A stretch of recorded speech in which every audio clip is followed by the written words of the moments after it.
Shirley's cooking ടിപ്സിലേക്ക് സ്വാഗതം. നമുക്ക് ഇറച്ചി ഉലർത്തിയെടുക്കാം. അതിന് വെളിച്ചെണ്ണ ഒഴിച്ചു, ചൂടായി, കടുക് പൊട്ടിച്ചു. കടുകെല്ലാം ഇട്ട് പൊട്ടിച്ചു. ബീഫ് ഇടുകയാണ്. അതിനകത്ത് ചാറുണ്ട്, ചാറ് വറ്റട്ടെ.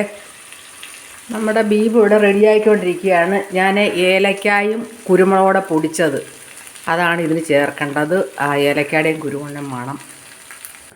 ഹായ് കൂട്ടുകാരെ, നമ്മുടെ ഇറച്ചി ഇവിടെ ഉലർത്തി റെഡിയാക്കി നമുക്ക് പ്ലേറ്റിലോട്ട് മാറ്റാം.